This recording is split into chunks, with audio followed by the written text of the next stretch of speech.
Picture this: you push through those iconic swinging doors, and the first thing that hits you is not the smell of whiskey or the sound of a piano. It is the overwhelming stench of bodily fluids soaking into the floor beneath your boots. Welcome to a real Wild West saloon, where almost nothing was what Hollywood made you believe. That romantic image of cowboys bellying up to a polished bar, drinking fine whiskey while charming saloon girls danced in the background? Pure fantasy. The reality was so much stranger, so much darker, and honestly, so much more fascinating than any movie ever showed you. I spent months digging through historical records, first-hand accounts, and archaeological findings from actual saloon sites. What I discovered will completely shatter everything you thought you knew. Some of these features are disgusting, some are surprisingly clever, and one of them is so dark that it is almost unbelievable it was just considered normal business practice. So let us step back in time and walk through those swinging doors together. Feature number 1. The sawdust floor was not for decoration. You have seen it in every Western movie, right? That charming layer of sawdust scattered across the saloon floor. Here is what Hollywood does not tell you: that sawdust was basically a 19th century biohazard absorption system. Saloons did not have bathrooms. So what happened when nature called? Men simply relieved themselves right there on the floor, usually in a corner or sometimes just wherever they were standing. The sawdust was there to soak it up, but it gets worse. That sawdust also absorbed blood from fights, vomit from drunk patrons,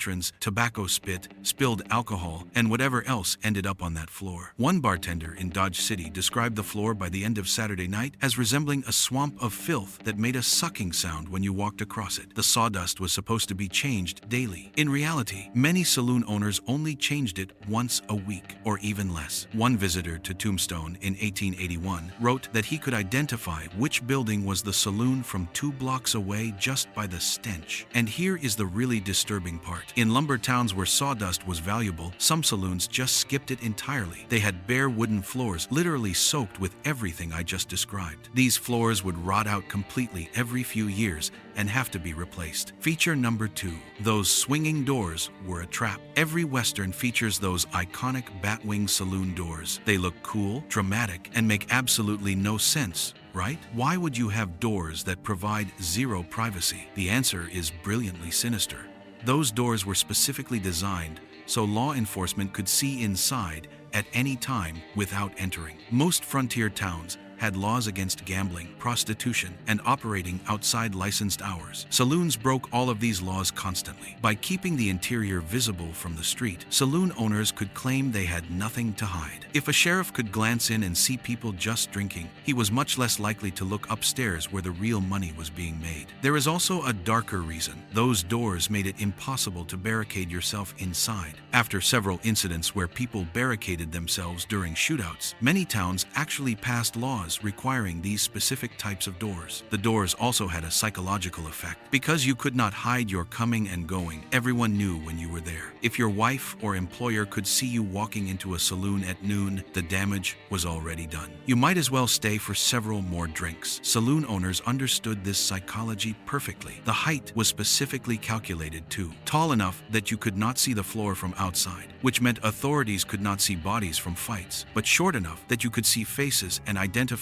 who was inside. Feature number 3. The dead body storage room. Many saloons had a dedicated room for storing dead bodies. Not a morgue, not a funeral home, a storage room in the saloon where people were drinking. Saloons were often the only large buildings open at night. When someone died after dark, there was nowhere else to take the body. So, the saloon became the default temporary morgue. In Deadwood, South Dakota, the Gem Theater Saloon had a specific room behind the bar for this purpose. It was not uncommon for patrons to be drinking while there were literally 3 or 4 bodies in the back room waiting for the undertaker. One account from 1876 mentions a situation where the saloon ran out of ice for drinks because all of it was being used to preserve bodies during a heat wave. Some saloon owners realized they could monetize this. They started charging families a storage fee. The going rate was between 50 cents and $2 per night. This was often more profitable than selling drinks. The darkest aspect involved unclaimed bodies. If no one came forward to pay for burial within 3 to 5 days, the saloon owner had the legal right to dispose of the body however they saw fit. This usually meant simple burial in unmarked graves behind the saloon. Archaeological digs have uncovered dozens of these graves behind former saloon sites. Feature number 4. Saloon tokens were company scrip. Many saloons issued their own metal tokens that could be used like money, but only in that specific saloon. Here is how the scam worked. You would come in with actual currency, trade it for tokens at a favorable rate, maybe getting 11 tokens for 10 drinks. Sounds like a good deal, right? But those tokens were only good at that saloon, and they did not have a fixed value. A token might be worth a drink, but if you tried to use it for food or gambling, the saloon owner decided how much it was worth. Always worth less for anything except alcohol. The real genius was end-of-night exchanges. If you had leftover tokens and wanted real money back, the saloon charged an exchange fee of about 30%. Those extra tokens you thought were a bonus, you just lost money. The worst part was how this trapped traveling workers. Cowboys and miners would get paid, get tokens, then have to leave town for work. Those tokens became worthless the moment they left. Saloon owners knew this and intentionally loaded up traveling workers with tokens right before they would be leaving town. Historical records show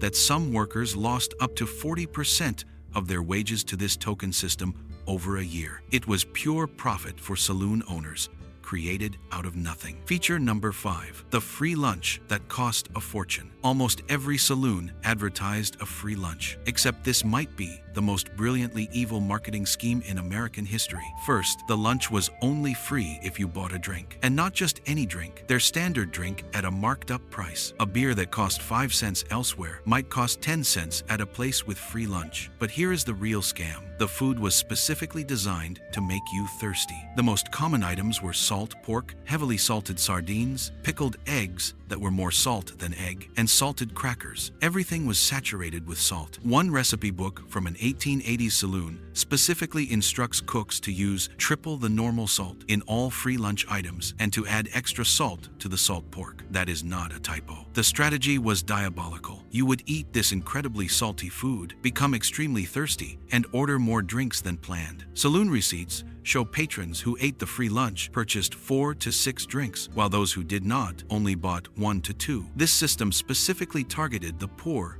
and desperate. People who were genuinely hungry would come in, forced to buy an overpriced drink just to get food, then be physically compelled by the salt to buy more drinks they could not afford. It was poverty exploitation disguised as generosity. Feature number 6. Spittoons were mostly decorative. Every movie shows those brass spittoons scattered around saloons. Here is the thing, almost nobody actually used them. Archaeological surveys of former saloon sites tell a gross story. When researchers examine the floors, they find tobacco stains everywhere, including the areas immediately around where spittoons were located. People were not using them. They were spitting wherever they wanted. Saloon owners put them out anyway because they made the establishment look civilized, even though it was not. It was purely for show. Here is something that will make your skin crawl. The spittoons that did get used were almost never cleaned properly. Saloons were supposed to empty them daily, but most did it weekly at best. In summer heat, the tobacco juice would ferment, creating a smell so vile that multiple accounts describe it as worse than the floor sawdust. But here is the absolute worst part. When bar fights broke out, spittoons were the perfect size and weight to use as weapons. Multiple death certificates from frontier towns list cause of death as blunt force trauma from a spittoon. They were literally more useful as weapons than for their intended purpose. Feature number 7. No clocks, no windows, no escape. Here is something you have never noticed in Western movies. The saloon interiors are always shown with windows and natural light. That is completely backwards. Real saloons had almost no windows, and what few they had were covered with heavy curtains, and they never had clocks. This was a deliberately designed psychological trap to disorient customers and keep them drinking longer. Without windows, you had no idea what time of day it was. Without clocks, you could not track how long you had been there. The only light came from oil lamps providing the same dim light 24 hours a day. A saloon at noon looked exactly the same as midnight. Saloon owners discovered that customers who lost track of time spent significantly more money. There are documented cases of cowboys entering in the afternoon, planning to have one drink, and not emerging until the following morning, having spent an entire day's wages. The no-clock rule was so rigidly enforced that some saloons had signs stating no timepieces allowed. If a customer took out a pocket watch, bartenders were instructed to distract them immediately, often by offering a free drink. Modern casinos use the exact same tricks, no clocks, no windows, disorienting layouts. They learned it from Wild West saloons. Feature number 8. The whiskey was basically poison. When you watch a Western, you see cowboys downing shots of whiskey like water. Here is what those movies do not show. That whiskey was so adulterated and toxic that it was literally slowly killing everyone who drank it. Real frontier whiskey was not aged bourbon. It was whatever alcohol the saloon owner could get cheapest, usually industrial grain alcohol, then customized with additives. And by additives, I mean terrifying ingredients. The most common recipe involved raw grain alcohol cut with water, then colored with burnt sugar, tobacco juice, or creosote. For flavor, saloon owners added chewing tobacco, turpentine, ammonia, gunpowder, and cayenne pepper. Yes, gunpowder. Yes, turpentine. These were standard practices. One chemical analysis from the 1890s found that fewer than 10% of whiskey samples contained actual aged whiskey. Some samples contained wood alcohol, which causes blindness and death. Others contained strychnine because it produced a bitter taste people associated with strong whiskey. The effects were catastrophic. Doctors documented cases of whiskey paralysis where chronic drinkers lost the ability to control their limbs, likely from nerve damage. Liver failure was extremely common among men in their 30s. But here is the sinister part. Saloon owners knew this whiskey was dangerous. There are documented cases of owners keeping separate supplies of real whiskey for themselves while serving the toxic mixture to regular customers. The taste was so harsh that it is where we get the phrase rotgut. The reason people slammed their whiskey was not because they were tough. It is because drinking it slowly was unbearable. You had to get it down fast to minimize the burning sensation. Feature number 9. Gambling was the actual business. Here is a secret Hollywood completely obscures. Saloons did not make most of their money from selling alcohol. The real business was gambling, and alcohol was just a tool to lower inhibitions. In a typical frontier saloon, 60 to 70% of revenue came from gambling. Drinks were almost a loss leader, sold cheaply to keep people gambling. But the real money was not in fair gambling at all. It was in outright cheating. Professional gamblers worked in partnership with saloon owners, splitting profits. The most common method was marked cards, but saloons used far more sophisticated techniques. Some saloons had tables with mirrors hidden in decorative elements that allowed dealers to see players' cards. Others had mechanical devices built into tables that could manipulate dice or cards. Here is where it gets dark. Saloon owners specifically targeted certain types of people. Cowboys, who had just been paid after a cattle drive, were prime targets. Miners who had just sold their claims were followed from the assayer's office and targeted specifically. The most tragic aspect was what happened to workers who lost everything. Many saloons offered credit for just one more hand. This debt was legally enforceable, and workers who could not pay were sometimes forced into indentured servitude, working for the saloon to pay off gambling debts. Feature number 10. The upstairs business model. Most saloons operated brothels upstairs, and this was not a side business. It was often the primary business, with everything downstairs designed to facilitate what happened upstairs. In many frontier towns,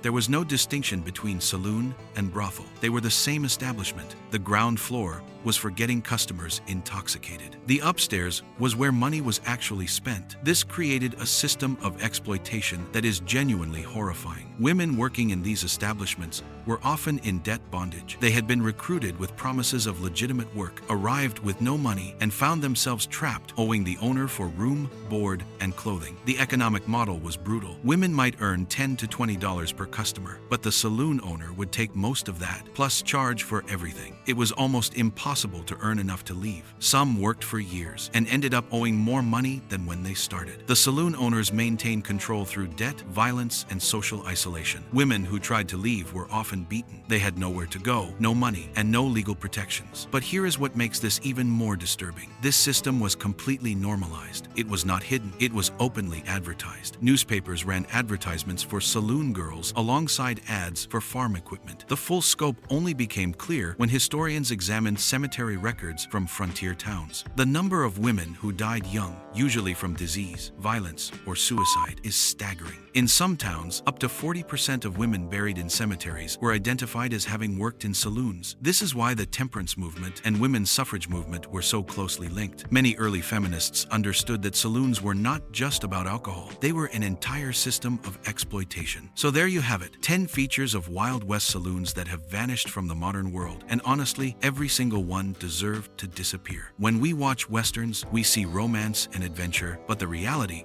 was far darker. Saloons were businesses built on exploitation, addiction, and human misery. They used psychological manipulation, toxic substances, and outright fraud to extract every cent from customers. The Wild West was not wild in the way we imagine. It was wild in the sense that there was minimal regulation and minimal human decency. Saloons were the perfect expression of that environment. These establishments shaped American culture in profound ways. Modern bars and nightclubs still use psychological tricks pioneered in frontier saloons. The hospitality industry's understanding of customer psychology owes a huge debt to those exploitative saloon owners. So the next time you watch a Western and see those iconic saloons, you will know the truth behind those swinging doors. History is not always pretty, but it is always fascinating. And sometimes, understanding the darkness of the past helps us appreciate how far we have come. Thanks for watching. If you learned something new, let me know in the comments which feature you found most surprising. The West was not won, it was exploited, and now you know how.